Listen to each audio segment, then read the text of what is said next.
Today I am going to start one more important topic, that is GDP. आज हम लोग सब हर कोई सुन रहे हैं कि इंडिया की GDP ग्रोथ बहुत अच्छी है, बहुत अच्छी है. Instead of this peculiar tariff war, जो डोनाल्ड ट्रंप ने जो इंडिया के ऊपर जो पेकुलियर टैरिफ वॉर लगाया, जो 50% तक 25% से 50% हाइक हो गई, इंस्टेड ऑफ दैट इंडिया की GDP growth that is 7.8%.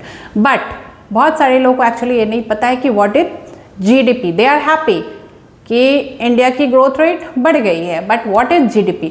So come to the point, हम लोग आते हैं GDP का फुल फॉर्म होता है ग्रॉस डोमेस्टिक प्रोडक्ट. ग्रॉस मतलब सम टोटल डोमेस्टिक, घरेलू उत्पाद, सकल घरेलू उत्पाद.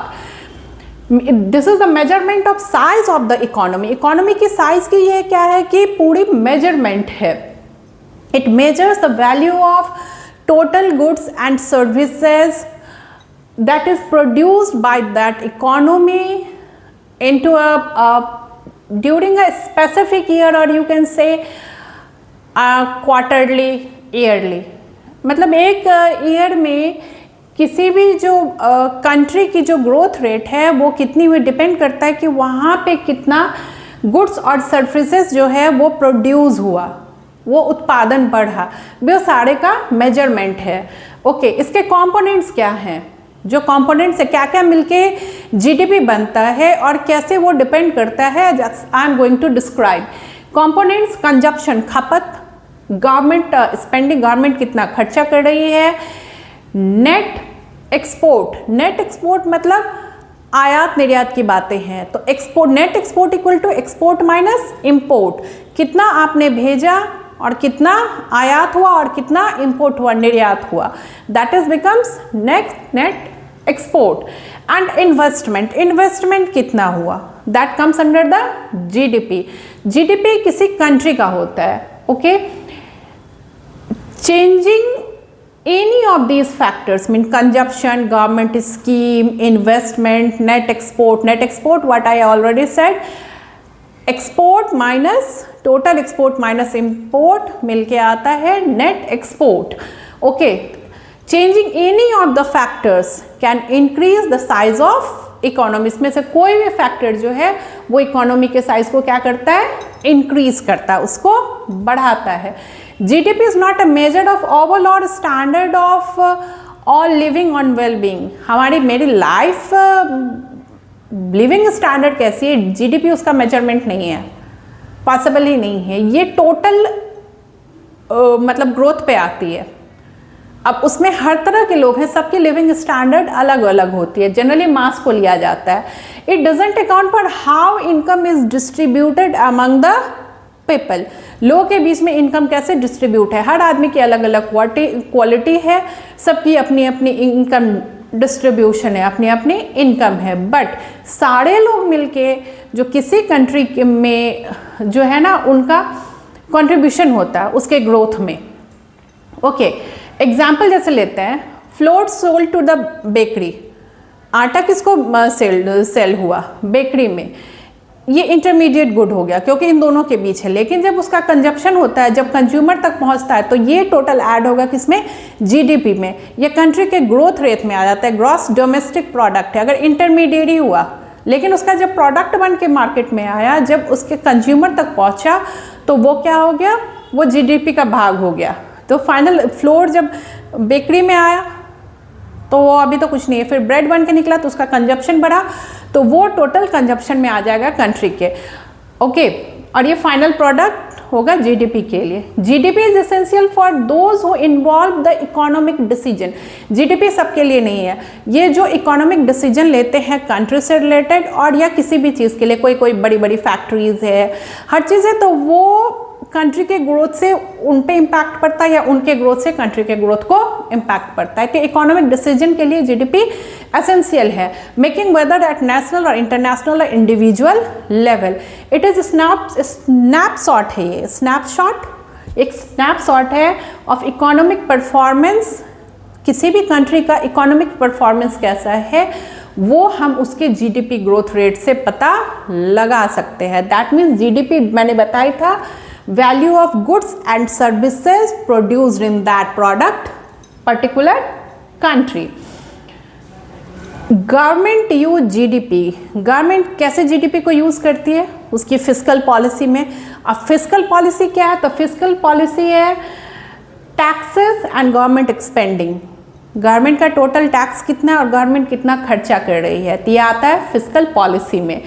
मॉनेटरी पॉलिसी में गवर्नमेंट यूज़ करती है जीडीपी को, मॉनेटरी मतलब होता है पैसे, मौद्रिक नीति में यूज़ करती है। ओके, मॉनेटरी पॉलिसी में क्या आता है, इंटरेस्ट रेट आता है एंड मनी सप्लाई आता है। तो गवर्नमेंट यूज़ करती है फिस्कल पॉलिसी और मॉनेटरी पॉलिसी में। ओके, अब जीडीपी 3 तरह से कैलकुलेट होता है, calculation of GDP, that is the most important thing, specially जो इकोनॉमिक्स के हैं और जो प्रिपरेशन कर रहे हैं मैं उनके लिए बता रही हूँ। ओके, तो 3 अप्रोच होते हैं, firstly production approach, income approach and expenditure approach. Production approach कैसे काउंट होता है, that is the summing the value of added by all earning, production summing the value of all earning, जितनी भी आपने earning की सारे के वैल्यू को ऐड कर देना है, that is the production approach. जैसे value, monetary value of all products and services minus intermediate consumption, monetary value of all products and services minus intermediate consumption. Income approach, first one the production approach, GDP के क्या है calculation है, second was the income approach. Income approach, all incomes earned in the economy, कितना income earn हुआ उस particular economy में, that comes under the income approach. इसमें क्या आता है, compensation of employees, compensation of employees, okay, operating surplus, net indirect tax and plus net primary income from abroad। जो income approach है उसमें क्या क्या आता है, मतलब जो income, all incomes earned in the economy, economy में टोटल कितने पैसे आए, ठीक है, कितने इनकम आए, ठीक है, इकोनॉमी में, तो उसमें क्या क्या आ जाएगा, कंपनसेशन ऑफ एम्प्लॉयज़, ठीक है, ऑपरेटिंग सरप्लस। अब पहले मैं आ जाती हूँ ऑपरेटिंग सरप्लस क्या होता है। ऑपरेटिंग सरप्लस होता है difference between revenue and expenditure, revenue पैसा एंड एक्सपेंडिचर, कितना पैसा आया और कितना खर्चा किया आपने, that comes under the operating surplus. Surplus means क्या होता है, extra. Food surplus, that means अगर हम लोग फूड सरप्लस की बात करें, एग्जाम्पल है ये, that means more goods produced by more goods than the people, लोगों से ज़्यादा अगर आपके पास खाने का सामान है तो that is food surplus. Food क्या है आपके पास, एक्स्ट्रा है, तो वही आता है operating surplus, difference between revenue and expenditure. आपके पास पैसा ज़्यादा है और जो एक्सपेंडिचर कम है, तो ये क्या आपका आ गया operating surplus. Okay, indirect tax क्या होता है, इनडायरेक्ट टैक्स वही होता है जो हम लोग देते हैं, जैसे levied upon goods and services before they reach to customer, customer के पास पहुंचने से पहले जो टैक्सेस लगाए जाते हैं हर गुड्स एंड सर्विसेज पर, that comes under the indirect tax. जैसे सेल टैक्स सारा उस पर जोड़ के ना टैक्स लगाया जाता है, किसी भी फूड पे हम लोग जो हर चीज़ पे कोई सामान खरीदते हैं उस पर टैक्स लगा हुआ होता है। ओके, जैसे sale tax, entertainment tax, excise duty, बाहर से जो कोई भी सामान आता है तो एक्साइज ड्यूटी लगानी होती है उस पर, या ऐसे भी बहुत सारे एक्साइज ड्यूटी होते हैं, तो that comes under the indirect tax. तो इनडायरेक्ट टैक्स में आता है sale tax, second one is entertainment and the third one is excise duty. तो अब मैं बता दूँ, फिर मैं आ जाऊँ इनकम अप्रोच पे। तो इनकम अप्रोच क्या है, all income earned in the economy, compensation of employees plus operating surplus plus net indirect tax plus net primary income from abroad। net primary पैसे कितने आए अब्रॉड से, बहुत सारे लोग जो बाहर कमा रहे हैं वो अपने पैसे को जमा करते हैं, तो ये कहाँ से पैसा आ रहा है, बाहर से आ रहा है, अपनी फैमिली को पैसे भेजते तो कहाँ से आ रहा है, बाहर से पैसा आ रहा है। Third one is expenditure approach. Expenditure क्या होता है, खर्चा, that is adding all final consumption, investment, government spending and net export। इसको जैसे adding all consumption, final consumption खपत कितना है, प्लस इन्वेस्टमेंट कितना है गवर्नमेंट का, गवर्नमेंट की का खर्चा कहाँ का, स्पेंडिंग कहाँ है, और नेट एक्सपोर्ट क्या है। तो मेरे ख्याल से आप लोग जीडीपी समझ गए हैं। अब आते हैं जीडीपी डेटा रिलीज कौन करती है। तो जीडीपी डेटा इंडिया में रिलीज करती है MOSPI, that is the ministry of statistics and programme implementation. कौन रिलीज करती है GDP data? The ministry of statistics and programme implementation. यही सारा डेटा वेरियस सेक्टर्स से कलेक्ट करती है एंड गवर्नमेंट डिपार्टमेंट से to compile this activities, GDP को करने के लिए गवर्नमेंट सेक्टर से और डिफरेंट सेक्टर से सारे को कलेक्ट करते हैं। कौन? The ministry of statistics and programme implementation. अब मैं आती हूँ फिर वापस से, इंडियन इकोनॉमी को डेड इकोनॉमी बताया गया था। किसने कहा था? प्रेसिडेंट ट्रंप ने, जो यूएस के प्रेसिडेंट हैं।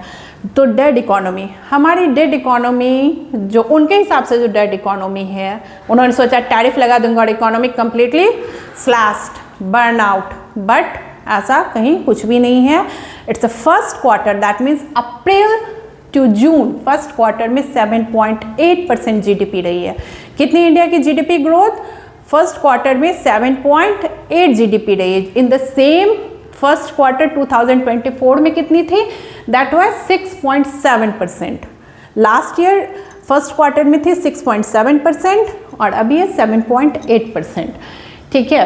और जो मेकिंग ये डायरेक्ट 5 क्वार्टर हाई है, 5 क्वार्टर का निकाले तो उससे ऊपर है, जो कि अभी इंडिया को क्या क्या झेलना पड़ा?